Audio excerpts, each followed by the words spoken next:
Bonjour à tous et bienvenue dans ce nouvel épisode des Récits du Doc.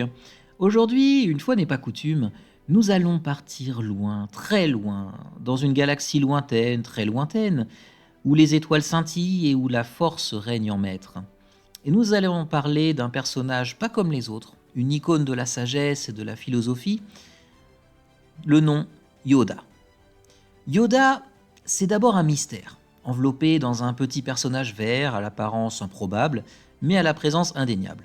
Il mesure moins d'1 mètre, mais sa stature symbolique est immense. On ne sait pas précisément d'où il vient ni de quelle espèce il relève, même les fans et les livres officiels en débattent encore.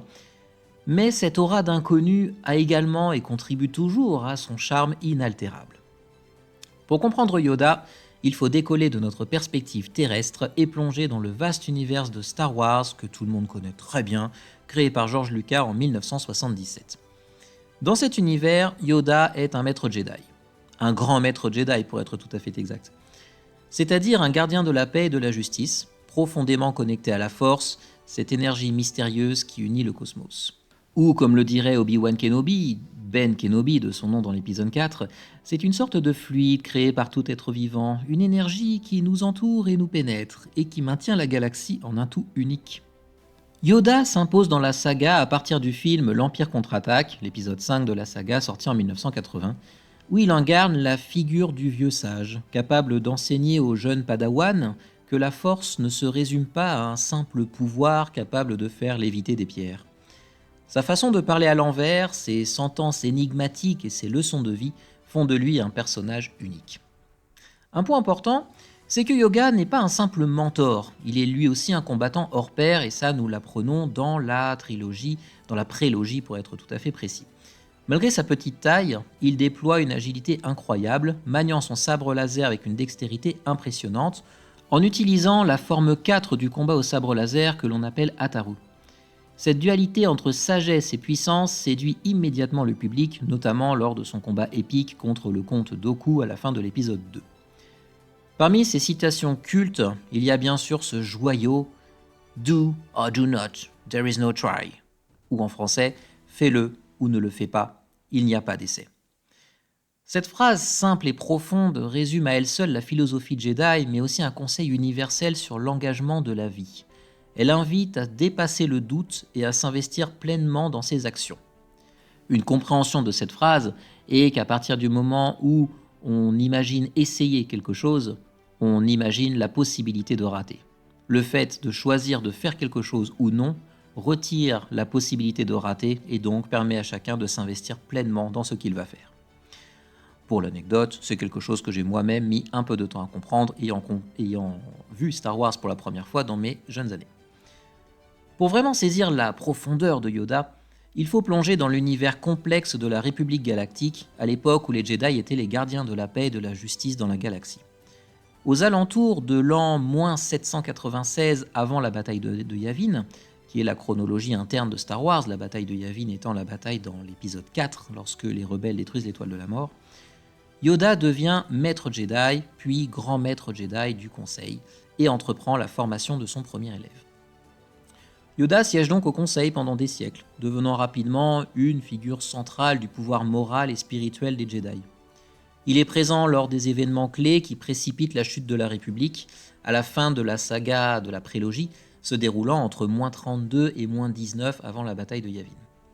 Ces années sont marquées par les tensions politiques grandissantes, par la guerre des clones, et surtout la montée en puissance insidieuse du côté obscur de la Force, en la personne qui est Darth Sidious, aussi connu bien sûr sous le nom de Palpatine, plus précisément d'abord le sénateur Palpatine, puis le chancelier suprême et enfin bien sûr l'empereur Palpatine.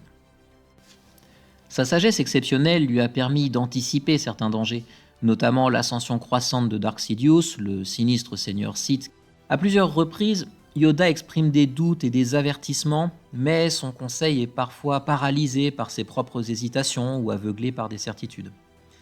Cette partie tragique de son histoire, où Yoda voit la République qu'il a juré de protéger depuis des siècles s'effondrer pour devenir l'Empire galactique, s'inspire clairement des figures mythologiques antiques. Comme des oracles ou des sages antiques confrontés à des destinées inévitables, Yoda incarne la sagesse qu'il perçoit la fatalité sans pour autant pouvoir la changer. Après la chute tragique de la République galactique et l'ascension impitoyable de l'Empire dans les années précédant la bataille de Yavin, donc entre -19 et 0 avant la bataille de Yavin, dans la chronologie Star Wars, Yoda entre dans une période d'exil volontaire qui marque un tournant fondamental dans sa vie. Terrassé par sa propre incapacité à empêcher l'obscurcissement de la galaxie et la corruption des Jedi par le côté obscur, Yoda choisit de se retirer de la scène politique et militaire. Il croit que le temps est venu pour une génération nouvelle de Jedi, mais consciente des dangers. Il ne peut laisser l'héritage des Jedi disparaître. Son exil commence donc sur la planète Dagobah, un monde mystérieux couvert de marécages et isolé au fin fond de la bordure extérieure. Ce lieu, nous le voyons dans l'épisode 5 puis dans l'épisode 6 lorsque Luke rend visite à Yoda. C'est un lieu hostile, caché, difficile d'accès, mais qui deviendra son refuge. On peut presque imaginer qu'il choisit Dagobah non par sa douceur, évidemment, mais pour son isolement et son lien naturel à la Force. Un lieu où la vie lutte contre l'adversité, un petit peu comme lui. Dagobah, c'est un de ces endroits où la nature brute semble parler une langue ancienne, un dialogue silencieux entre la vie et la Force. Yoda y vit dans une humble cabane en bois, loin des fastes des temples Jedi et de la politique galactique. Cet isolement représente aussi une forme de pénitence, pour lui, une méditation profonde sur les erreurs passées. Il y passe plusieurs décennies, pratiquant l'étude introspective, la méditation, l'entraînement physique, afin de rester connecté à la Force malgré l'absence de compagnons de Jedi. C'est aussi sur Dagobah qu'il affronte ses propres démons, notamment lors de la fameuse séquence avec Luke Skywalker dans l'Empire contre-attaque, donc l'épisode 5 sorti en 1980. Cette rencontre entre maître et apprenti est chargée de symboles. Yoda explique que l'apprentissage de la Force est autant une quête spirituelle qu'un entraînement physique. Il a des phrases iconiques que tout le monde connaît par cœur, même maintenant dans tous les cercles. « Fear is the path to the dark side. Fear leads to anger. Anger leads to hate. Hate leads to suffering. » La peur est le chemin vers le côté obscur, la peur mène à la colère mène à la haine, et la haine mène à la souffrance. Cette leçon résume sa philosophie sur la nature humaine, ou galactique, et la manière d'affronter les défis intérieurs. Sa sagesse, mûrie par cet exil imposé, prend une autre dimension quand il accepte finalement de former Luke, donc dans l'épisode 5. La transmission du savoir dans un environnement hostile devient la pierre angulaire de son héritage. Yoda, bien qu'ancêtre d'une longue lignée de Jedi, incarne à Dagobah la fragile flamme des idéaux Jedi face à l'obscurité grandissante de la galaxie. Cet exil recèle aussi une leçon universelle. Même le plus sage des maîtres peut connaître l'échec, la solitude et la remise en question profonde.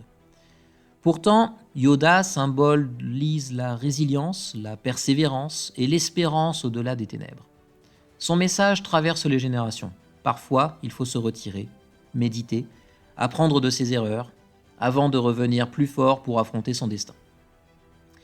La formation de Luke Skywalker par Yoda sur Dagobah marque un tournant crucial dans la saga Star Wars et dans l'histoire même de la lutte entre la lumière et l'obscurité. Nous sommes environ en l'an 3 après la bataille de Yavin, lorsque Luke, guidé par un rêve et des indices, parvient sur la planète marécageuse de Dagobah, donc dans l'épisode 5, l'Empire contre-attaque. Il est encore un jeune homme plein d'espoir, mais aussi d'illusions sur ce qu'être un Jedi signifie vraiment. C'est vrai qu'il n'a pas été formé jusqu'à présent encore, et finalement sa vraie formation va commencer avec Yoda. Yoda, dans sa modeste cabane, semble d'abord peu impressionné par ce jeune héros au tempérament fougueux. Mais derrière ce masque de vieux sage têtu et parfois malicieux, il reconnaît la responsabilité qui lui incombe, transmettre le savoir Jedi et préparer Luke à son destin. Dès le premier échange, la personnalité de Yoda éclate avec force. Remettons-nous un peu à l'époque, maintenant Yoda nous connaissons, mais à l'époque, en 1980, ou pour une personne qui regarde les films pour la première fois, dans l'ordre de leur sortie, donc d'abord commencer par l'épisode 4 puis l'épisode 5, on rencontre Yoda dans l'épisode 5, et pour quelqu'un qui ne le connaît pas ou qui n'en a jamais entendu parler, c'est vraiment cette vision tant de fragilité que de savoir et de sagesse qu'il y a derrière. Il enseigne alors à Luke que la maîtrise de la force dépasse la simple puissance physique. Il faut apprendre à écouter, comprendre et surtout contrôler ses émotions, car la peur est le chemin vers le côté obscur, rappelle-t-il dans l'épisode 5. La formation, rigoureuse et souvent rude, met Luke face à ses propres peurs et doutes. L'une des anecdotes les plus célèbres est évidemment la scène où Yoda demande à Luke de soulever son X-Wing englouti dans la boue. Luke doute, Yoda rétorque avec la phrase devenue légendaire que nous avons citée juste avant « Fais-le ou ne le fais pas, il n'y a pas d'essai ». Et ce moment illustre parfaitement l'enjeu, la confiance en soi et l'engagement total. Au-delà des entraînements physiques, Yoda pousse Luke à contempler son passé, sa colère, ses résolutions.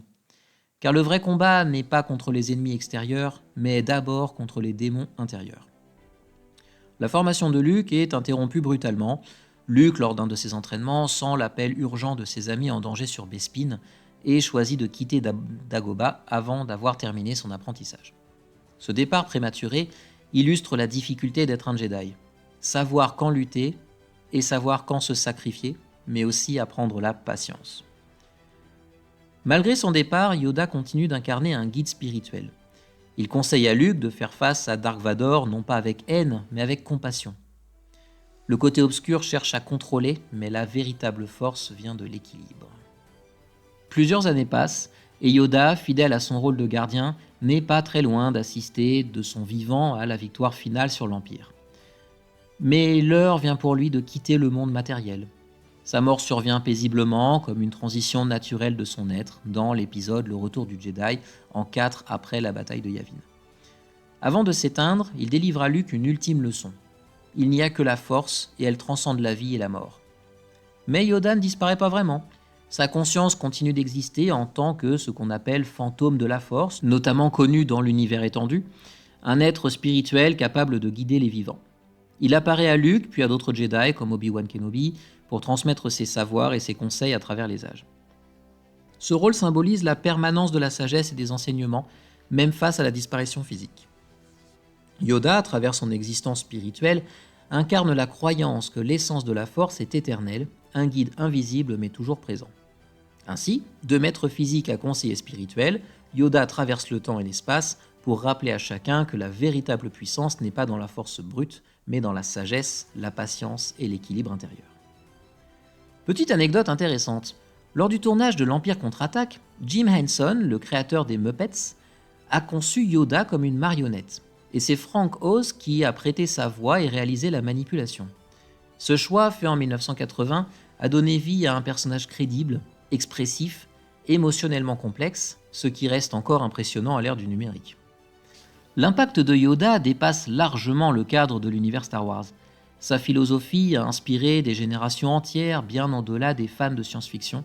Des coachs en développement personnel, des enseignants et même des dirigeants citent souvent ces phrases pour encourager la réflexion sur le leadership, la patience ou la responsabilité.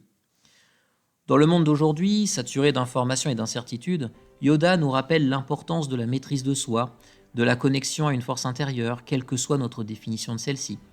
Il pousse à dépasser la peur, qui est selon lui le chemin vers le côté obscur. L'héritage de Yoda, c'est aussi la représentation d'une sagesse intemporelle et interculturelle. Derrière le petit sage vert, on trouve une figure archétypique, celle du mentor, qui prépare la nouvelle génération aux défis à venir. Que ce soit Luke Skywalker face à son destin ou nous-mêmes devant les défis quotidiens, la leçon de Yoda reste puissante. Pour finir, une autre citation précieuse. « Luminous beings are we, not this crude matter ». Nous sommes des êtres illuminés, pas cette matière brute. C'est un rappel que notre essence dépasse souvent l'apparence physique ou les circonstances matérielles. Yoda, à travers la saga Star Wars, est donc bien plus qu'un personnage de fiction. Il est une invitation à la réflexion, une source d'inspiration et un symbole universel de sagesse.